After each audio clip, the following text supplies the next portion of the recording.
Hello everyone, welcome to AS biology. और आज इस वीडियो में अपन डिस्कस करेंगे जेनेटिक्स के बारे में। इससे पहले अपन ने न्यूरल कंट्रोल एंड कोऑर्डिनेशन का जो चैप्टर था उसको अपन ने डिस्कस किया था अच्छे तरीके से।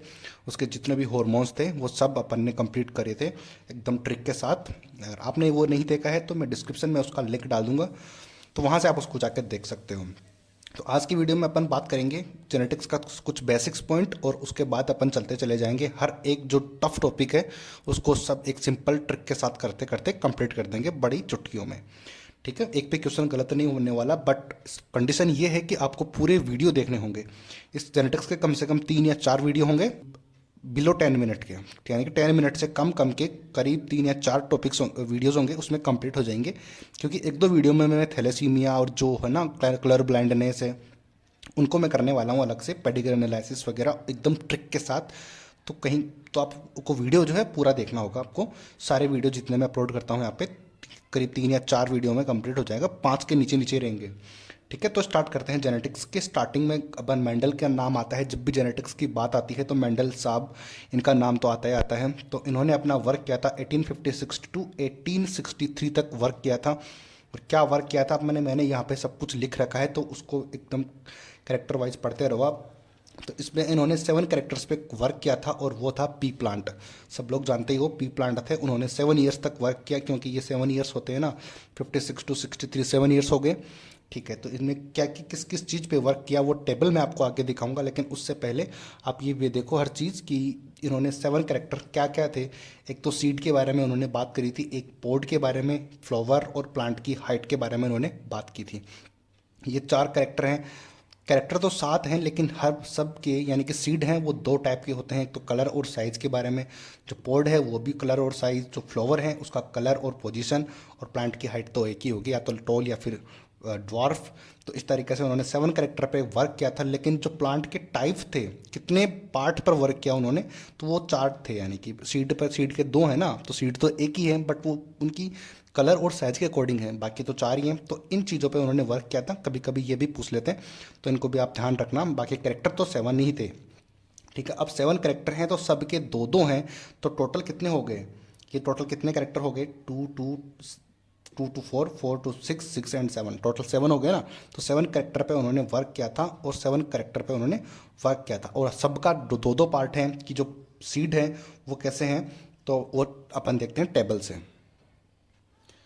तो यही है वो टेबल जिसका सबको इंतज़ार था, कि जो अपनी एनसीईआरटी में दी हुई है। कि अब इसमें आती है, पहली चीज़ आती है प्लांट की हाइट। तो हाइट या तो प्लांट टॉल होगा या फिर ड्वार्फ होगा। अब एक बात इसमें और है कि जो इस साइड लिखे हुए हैं राइट हैंड साइड में, तो ये हैं डोमिनेंट कैरेक्टर, और इधर वाले जो हैं ये हैं रिसेसिव कैरेक्टर। आ गई बात समझ में। तो इसको इधर और इधर लिखने का भी काफ़ी ज़्यादा मीनिंग है इस चीज़ के अंदर, कि जब इधर जो भी लिखोगे आप, अगर ये टर्मिनल इस साइड लिख दिया तो इसका मतलब हो गया कि ये टर्मिनल डोमिनेंट हो जाएगा, और एक्सियल जो है वो रिसेसिव हो जाएगा। तो ठीक है, तो इसको इस तरीके से आप ध्यान रखना। बाकी ध्यान भी होगा, इतनी कोई ज़्यादा खास बात इसमें है नहीं। तो ये सारे कैरेक्टर हैं, तो इसके 7 हैं, तो 7 के 14 हुए ना ट्रेट्स टोटल। इस तरीके से भी क्वेश्चन पूछते हैं। या प्लांट की height tall and dwarf, flower colour है वायलेट और वाइट, फ्लावर पोजीशन है एक्सियल टर्मिनल। तो ये चीज़ें सबको पता होती है। ठीक है, तो ये टेबल दी हुई है, तो इसमें आप ध्यान रखेंगे हर चीज़। मैंने जो चीज़ थी वो बता दी कि इस साइड वाले जो हैं वो डोमिनेंट होते हैं और इस साइड वाले रिसेसिव होते हैं। अगली बात करते हैं। तो अब ये पार्ट आ गया है कि इंपॉर्टेंट पॉइंट्स हैं। तो यहाँ से क्वेश्चन जो है कुछ न्यूमेरिकल्स टाइप में बनते हैं। वैसे न्यूमेरिकल कुछ होते नहीं है, बट फिर भी पूछते तो हैं। Number of type of gametes. अब गैमेट्स को निकालने के लिए अपन फॉर्मूला जो यूज़ करेंगे वो 2 की पावर n यूज़ करेंगे। अब यहाँ पे n क्या होता है, n होता है हेटेरोजाइगस। अब हेटेरो और होमोजाइगस, होमो का मतलब हो गया सेम सेम, या तो वो दोनों कैपिटल कैपिटल हैं या फिर दोनों स्मॉल स्मॉल हैं। तो अगर दोनों कैपिटल कैपिटल हैं तो वो होमोजाइगस हो जाएंगे, यानी कि सेम सेम से। और अगर थोड़ा सा भी डिफरेंट है, या एक स्मॉल है एक कैपिटल है, जैसे एग्जांपल मैंने दे रखा है कि ये कैपिटल टी और स्मॉल टी है, तो ये बिल्कुल सेम नहीं है, एक बड़ा है एक छोटा है, तो ये हो जाएगा हेटेरोजाइगस। और ये कैपिटल आर है, ये स्मॉल आर है, तो ये भी हेटेरोजाइगस। और ये दोनों हैं कैपिटल आर कैपिटल टी, यानी कि ये होमोजाइगस है, तो इनको काउंट नहीं करेंगे। मैंने एक क्वेश्चन लेके भी यहाँ पे बताया है ताकि कन्फ्यूजन कुछ भी नहीं रहे, क्योंकि जो इस तरीके से बताने से ज़्यादा अच्छा है कि एग्जाम्पल लेके बताएं, क्योंकि एग्जाम में तो अपन को डील तो क्वेश्चन से ही करना है। ठीक है। तो ये देखो how much gametes will form, कितने गैमेट्स इसमें बनेंगे। तो अपन ने बताया था कि हेटेरोजाइगस को अपन ने काम में लेना है, होमोजाइगस को हाथ में नहीं लगाना है। तो ये कैपिटल ए और स्मॉल ए, ये कैपिटल बी स्मॉल बी, और ये दोनों कैपिटल हैं तो इनको नहीं लेंगे, इनको लेंगे। तो कितने हुए, अपना फॉर्मूला गैमेट्स निकालने का 2 की पावर n यूज करेंगे।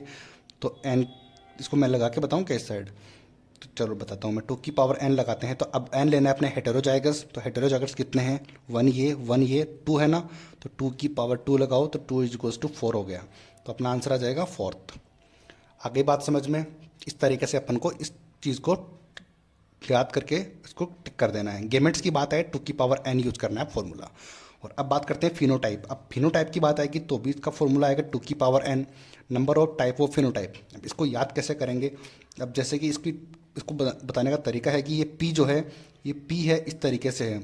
अब ये जो P वाला है इसको इस साइड घुमा दो, इसको यूँ टर्न कर दो इस तरीके से टर्न करोगे तो U बन जाएगा, इसको यूँ कर दो। ये 2 बनाया नहीं बना, 2 बन गया ना। तो इस तरीके से इसी के लिए लगा देते हैं कि 2 है और 2 की पावर n तो यूज करना ही है, उसके ऊपर n और लगा दो, यानी कि 2 की पावर n। अब याद कैसे रखना है, फिनोटाइप का P पकड़ लो, उसको घुमा दो तो वो 2 बन जाएगा।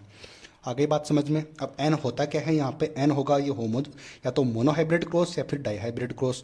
अगर जो भी आएगा तो एग्जाम में अपन को बताएगा क्वेश्चन में पहले कि किस मोनोहाइब्रिड का फिनोटाइप बता दो या फिर डाईहाइब्रिड का फिनोटाइप बता दो। एग्जाम्पल पे अपन लेके देख, अब ये रहा एग्जाम्पल। तो अब मोनोहाइब्रिड की बात कर रहे हैं, तो मोनोहाइब्रिड का फिनोटाइप क्या होता है, 3:1। टेंशन नहीं लेने की, वो एग्जाम में अगर ऐसा क्वेश्चन पूछेंगे तो खुद एग्जाम्पल देंगे पहले, ठीक है। तो 3:1 है, तो इसको 1 से मल्टीप्लाई करेंगे तो 3:1 ही आ जाएगा। तो ये मोनोहाइब्रिड का फिनोटाइप होता है, सबको बताइए।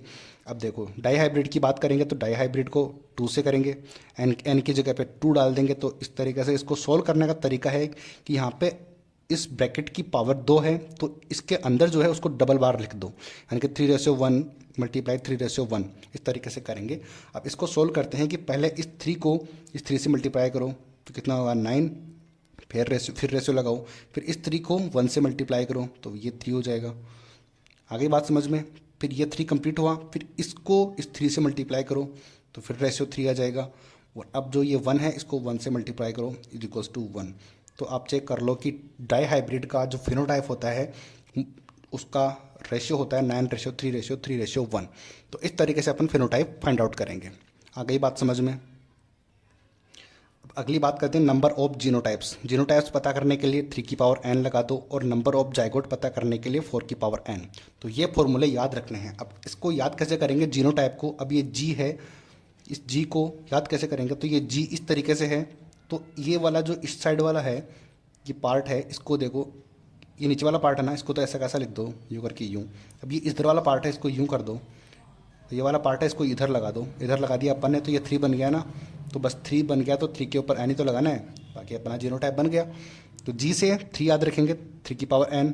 और Z है, अब जाइगोट को पता करने के लिए स्टार्टिंग का Z पकड़ो, ये Z है ना Z। अब इस Z का जो ये वाला पार्ट है एक, इसको हटा दो, यानी कि या तो इसको हटा दो, या तो इसको हटाओ या फिर इसको हटाओ। इसको हटा देता हूँ मैं एक बार। तो इस तरीके से करके इसको यूँ लिखो और फिर एक तरफ यूँ लगा दो किसी को, तो ये U4 बना नहीं बना, 4 बन गया ना ये। इस तरीके से किसी को भी इस यूँ लिखो और फिर यूँ लगा दो, तो ये 4 बना नहीं बना, तो 4 बन गया। तो इसको बस आगे 4 की पावर n लगा दो, तो इस तरीके से अपना जाइगोट भी कंप्लीट हो जाएगा।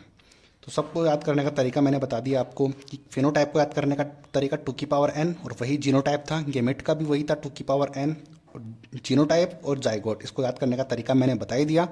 तो इस तरीके से अपनी ये जो बेसिक चीज़ें थी वो कंप्लीट हुई। वीडियो देखने के लिए थैंक यू सो मच। मिलते हैं अगले वीडियो में। Thank you so much.